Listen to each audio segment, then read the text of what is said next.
Jean-Noël Barrot, notre ministre des Affaires étrangères, est allé en Algérie, vient de rentrer, après une journée de discussion. Attention, 2h30 d'entretien avec le président Abdelmajid Tebboune, le président algérien, et apparemment, selon notre ministre des Affaires étrangères, ça s'est bien passé. Et il annonce une nouvelle phase dans les relations bilatérales. Ah oui, il y en a eu des phases. Eh bien, ça continue. Voilà, elles étaient rompues depuis 8 mois. Vous savez que Abdelmajid Tebboune a refusé 4 fois de venir en France. En tout cas, il a reporté sa visite 4 fois. Alors voilà, entretien, etc., etc. Donc, il y a eu un appel entre Macron et Tebboune. Ils sont allés se voir et dit Jean-Noël Barrot, il y a normalisation. Mais Alexandre Delval, d'abord, toujours heureux de vous recevoir. Vous êtes géopolitologue, le dernier, votre plus récent livre, Vers un choc global aux éditions L'Artilleur. Mais alors justement, ce choc entre la France et l'Algérie, Dieu sait s'il y en a eu, mais là, on a l'impression que effectivement, vous savez, les gens s'attendent soit qu'il y ait des accords sur les OQTF, soit sur les laissez-passer consulaires, soit sur la remise en question du fameux accord de 68, etc. Soit peut-être, évidemment, beaucoup l'espéraient secrètement, qu'ils reviennent avec Boualem Sansal dans l'avion, vous savez, qui est là depuis quelques mois, retenu vraiment, et qui n'a même pas un avocat, parce que on lui a refusé la présidence Françoise Imré. Donc, qu'est-ce que ça veut dire? L'impression qu'on a, c'est que oui, il est rentré, mais est-ce qu'il est rentré bredouille ou c'est encore les nouvelles phases et ça va continuer comme ça, à votre avis? Ça ressemble plutôt à une sorte de canossa avec un homme qui vient faire amende honorable en disant au caïd Tebboune, oui, on a compris, votre interlocuteur ne doit pas être Monsieur Rotaillot. Il est normal que l'Algérie décide qui est l'interlocuteur. Nous avons bien compris. On gérera peut-être les OQTF, si votre majesté le veut bien un jour. Nous le gérons comme vous le voulez, avec la personne que vous voulez. Et ce ne sera pas le ministre de l'Intérieur. Mon ami Amardib m'a expliqué tout à l'heure les côtés même positifs de cet échange. Mais oui, il me dit, Amardib, c'était un grand conseiller d'Alil Boubaker, qui connaît très bien l'Algérie, qui est d'origine algérienne. Et il m'expliquait que l'accord qui a été trouvé pour les OQTF, ce sera que ça passera par le ministère des Affaires étrangères. Alors on peut dire c'est pas mal parce que il y a un déblocage, mais ça veut dire que c'est Tebboune qui va dire aux Français comment va se passer la gestion des OQTF, avec qui et qui on va rayer. Et qui on va interdire. Ils ont dit qu'il y a quelques OQTF qui vont peut-être être exécutés, enfin que l'Algérie va accepter. De ministère des Affaires étrangères à ministère des Affaires étrangères. Et donc les consulats algériens vont accepter éventuellement de commencer à coopérer avec les Français à condition que l'interlocuteur français ne soit pas le ministère de l'Intérieur. Il y en aura probablement un dans la salle, il y en aura probablement un, mais ce sera le ministère. Donc voilà, ça ressemble un petit peu à un accord un peu de dupe, mais surtout M. Barrot est allé au-delà du canossa. C'est l'expression qu'a employé M. Driancourt. Il y a aussi le côté VRP. Depuis des années, déjà depuis l'ère Chirac, on a beaucoup de diplomates français qui sont en fait des VRP et qui vont plaider, souvent d'ailleurs sans obtenir de résultats, pour nos entreprises. Il est vrai que l'Algérie achetait plus de biens que la France achetait des biens à l'Algérie. Bon, la France achète du gaz à l'Algérie, mais pas autant qu'avant. Mais pas extraordinairement, oui. Mais quand même, elle achète, mais pas en ce qui concerne les biens et services, et même les céréales, c'est plutôt l'Algérie qui achète à la France. Donc la France était ennuyée, les entreprises se sont plaints qu'on ait remplacé le blé français par du blé russe, et apparemment ça aussi c'était dans la balance, et ce qui est ennuyeux, c'est qu'il n'a pas été question des accords de 68, ni des accords de 2007, de ministre à ministre, Kouchner, etc., pour ce qui concerne les visas que j'appelle de complaisance. Oui, et les situations exceptionnelles, je rappelle, non, justement, pour vous le savez, vous le savez très très très bien, Alexandre, mais je rappelle quand même quelque chose, que c'est quoi les accords de 68 ? Les accords de 68, c'est qu'ils confèrent aux Algériens un statut particulier, exceptionnel. C'est-à-dire que contrairement à tous les autres étrangers, tous les autres, un Algérien n'a pas besoin de visa pour un séjour de plus de 3 mois, mais doit demander un certificat de résidence valable 1 an, pour que ce soit de raison privée, familiale, d'études ou professionnelles. De plus, cet accord facilite l'accès à un titre de séjour de 10 ans. Les Algériens peuvent en faire la demande après seulement 3 ans de résidence en France, contre 5 ans pour les autres ressortissants. Il y a et ça, on n'y touche pas. Ce sont des avantages exorbitants qui ne sont pas logiques. Par exemple, si vous êtes fils d'Italien ou fils de Portugais, vous êtes à vous êtes à Nantes. Là, probablement, vous y êtes aussi, M. Bercoq, vous êtes né à l'étranger. Oui. Et moi, pareil, on a des parents qui sont nés à l'étranger. Donc, un Français de l'extérieur ou un francisé, il est en général à Nantes. Les Algériens disparaissent des statistiques de ceux qui sont d'origine étrangère. Il y a toute une gestion de l'état civil, en plus des visas et des accords, le droit d'ouvrir des commerces, le droit, l'acquisition de la nationalité, les permis de séjour qui sont différents. Alors très bien, c'est très bien pour les Algériens et je comprends qu'ils veulent garder ce privilège. Bien sûr. Ce privilège n'est plus adapté au fait qu'il n'y a pas de coopération de l'autre côté, du chantage permanent. Et en parlant de chantage, ce qu'ont demandé les Algériens aussi, c'est l'extradition d'un ancien ministre algérien qui est résidé en France, qui est Deler Bouteflika, qui s'est enrichi. C'est probablement pas un ange, hein, avec les histoires des biens mal acquis, etc. Mais ils ont demandé l'extradition de Leray. Lui, ainsi qu'une autre personne, ça va être beaucoup plus problématique. Eh bien, c'est Ferhat Mehni, le fameux président du MAC, que vous connaissez probablement. Mais que j'ai reçu ici. Ça m'étonne pas, parce que c'est un homme qui est assez alternatif, si j'ose dire. Des Kabyles. Alors, c'est un Kabyle parmi les plus radicaux, puisqu'il veut carrément l'indépendance de la Kabylie, ce qui n'est pas le cas de beaucoup de Kabyles. Il faut savoir que le pouvoir algérien est un peu schizophrène avec les Kabyles, parce qu'il est à 80% composé de gens d'origine kabyle. C'est un peu comme les Kurdes en Turquie. Il y a la moitié avec Erdogan, l'autre moitié séparatiste.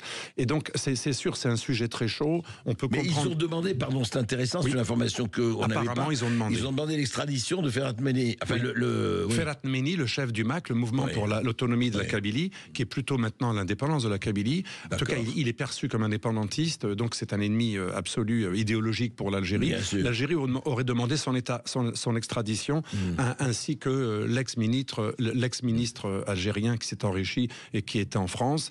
Donc apparemment ça me paraît difficile que ça soit accepté. L'ancien ambassadeur français en Algérie, Driancourt, a dit que ce n'est pas tout à fait impossible. Ce serait quand même, plus que Canossa, ce serait les fameuses valeurs de l'hospitalité française. Et donc ce serait compliqué d'extrader quelqu'un en plus qui est devenu français. Pour la petite histoire, on a tué le fils déjà de Ferhat Mehni en plein Paris, il y a une quinzaine d'années. Donc c'est quelqu'un qui a énormément souffert et qui a payé déjà très très cher le prix de son engagement. Et Alexandre Delval, juste, est-ce que vous avez par, je ne sais pas, les connaissances que vous avez, etc., parce qu'on n'a pas du tout, il n'y a pas eu un mot d'ailleurs d'un côté comme d'un autre, pas un mot sur Boualem Sansal, ni du côté français, ni du côté algérien. Apparemment, ça aurait été vaguement évoqué en disant qu'il pourra y avoir une fin négociée, et probablement, me disait mon ami Amar Dib, que ce serait probablement lors de la fête nationale algérienne du 5 juillet, que probablement...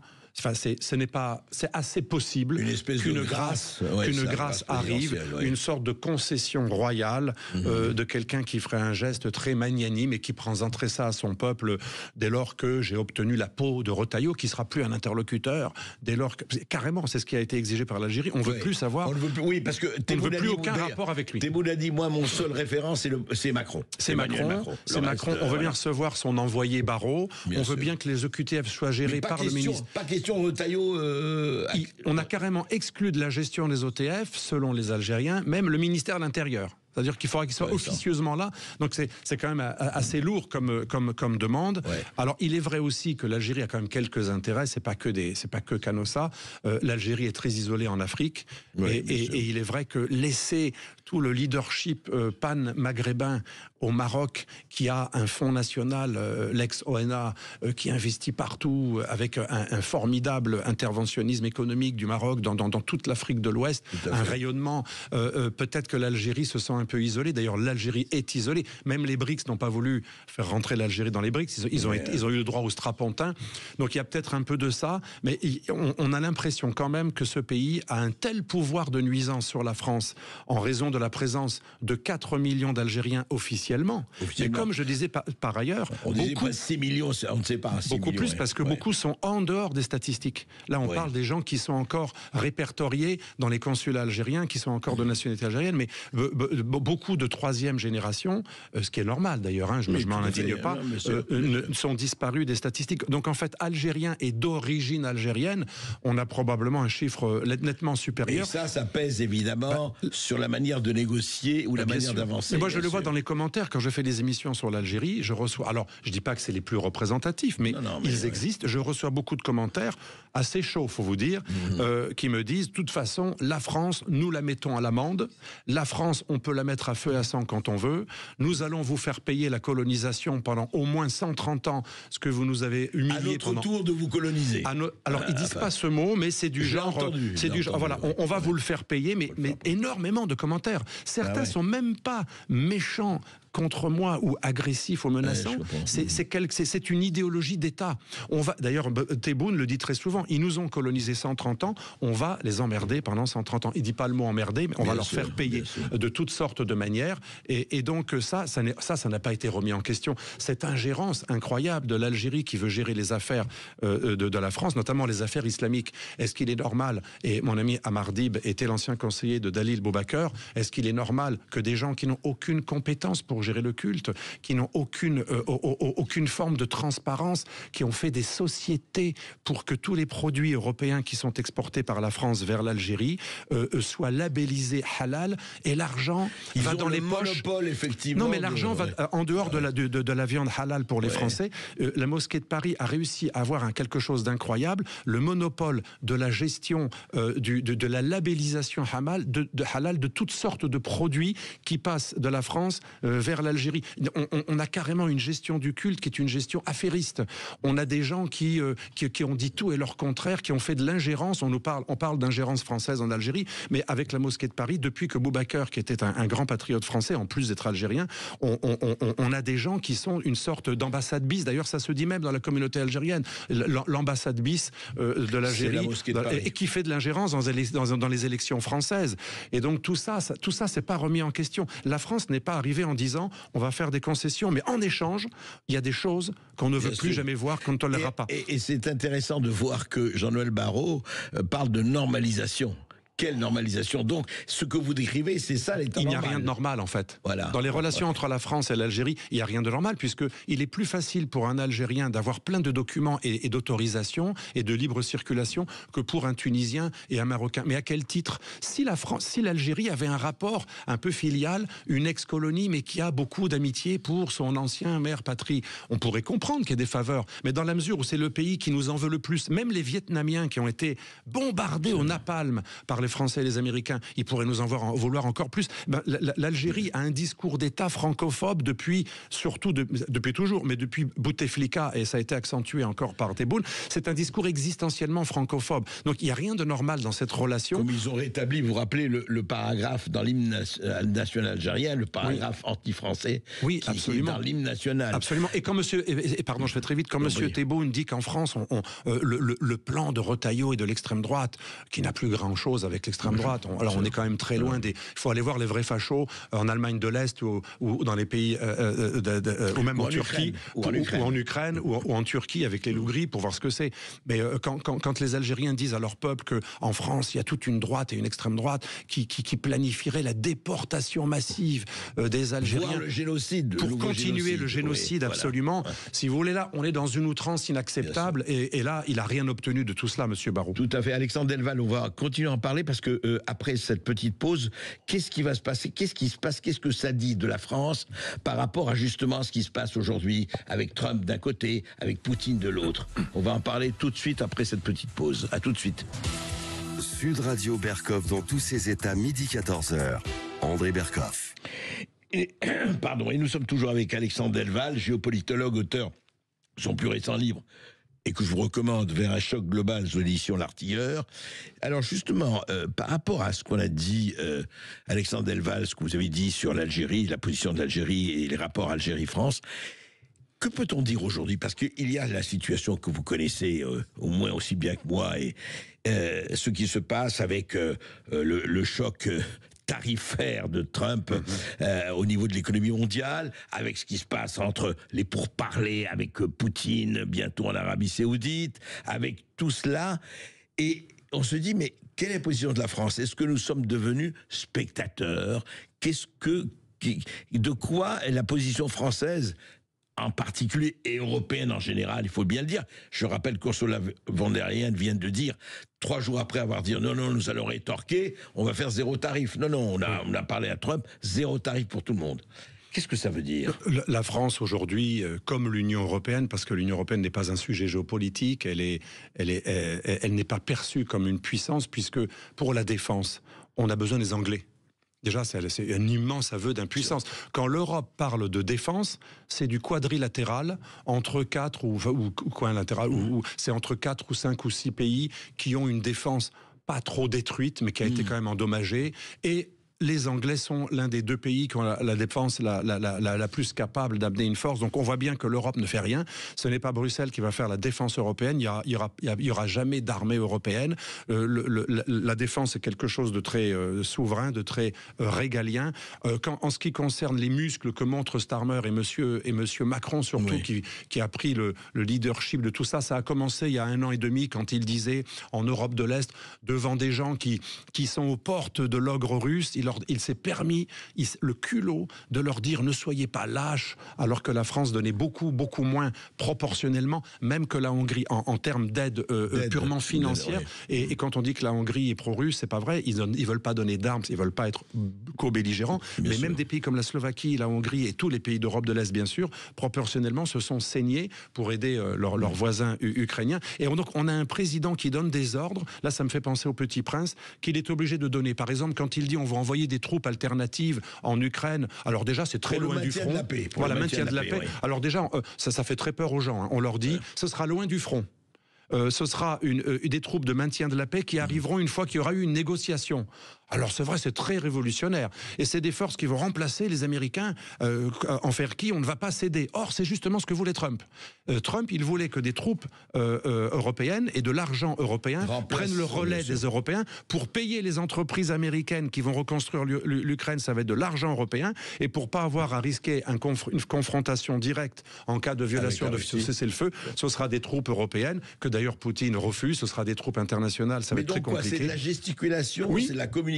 C'est de la com. Mais ça me fait penser à Madame von der Leyen au début de la guerre, quand elle s'est fait faire des costumes, des tailleurs au drapeau, aux couleurs du drapeau ukrainien. Si vous voulez, tous ces coquins qui nous gouvernent, je les appelle coquins parce qu'ils n'ont plus le sens de l'intérêt national et ils ne sont plus dévoués à une cause, mais à leur cause qui est celle, et donc la com qui leur permet de briller. Donc pour eux, c'était un créneau. De même que le Covid, c'était un créneau pour tous ceux qui veulent faire des expériences pour réduire les libertés. Vous avez fait allusion tout à l'heure, bientôt ça va être le renvoi de la censure dans la presse. Après la guerre en Ukraine, ça va être un prétexte pour invalider des candidats qui gênent. On l'a bien vu en Hongrie, on a invalidé un candidat. Après, il s'est repris des élections. Voilà. En Roumanie, on a invalidé une élection, par exemple. Oui, pardon, en Roumanie. Oui. On invalide le premier tour d'une élection. Le type est encore fort dans les sondages. On l'interdit de se représenter à la nouvelle élection. Une autre candidate eurosceptique considérée pas assez atlantiste, elle est elle-même invalidée. Et bizarrement, un type d'extrême droite, autant extrême droite, voire plus au niveau historique, il a plus un parcours extrême droite encore que Georgescu, Simeone. Alors lui, il est invalidé. Pourquoi? Parce que c'est un facho, mais atlantiste. Alors là, ça va, c'est compatible. Oui, un facho atlantiste, ça va, un facho pas atlantiste.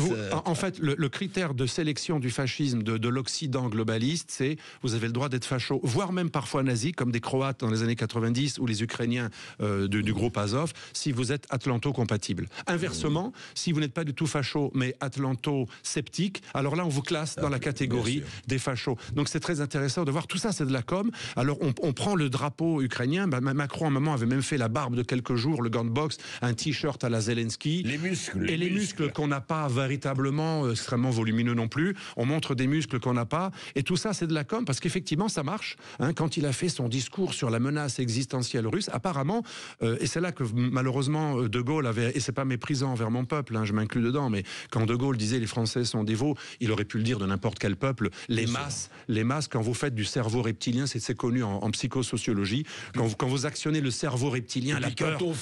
on fait la fabrique du consensus par une manipulation de masse, eh bien, ça marche. Alors là, vous paraphrasez un trotskiste, mais très intelligent, Noam Chomsky, avec son livre La fabrique du consentement, qui est une véritable bible que je donne à mes étudiants, même si il est de l'extrême gauche la plus radicale. Pourquoi ? Parce qu'il rejoint Edward Bernays, qui était à l'opposé, c'était plutôt l'homme le gendre de Freud. Le gendre de Freud, le maître du marketing, lui aussi parlait du fait que les habitudes comme les idées, ça se construit, et c'est les pros qui le construisent. Donc là, on est en plein dedans. Bernays rêverait d'être dans notre époque. Hein.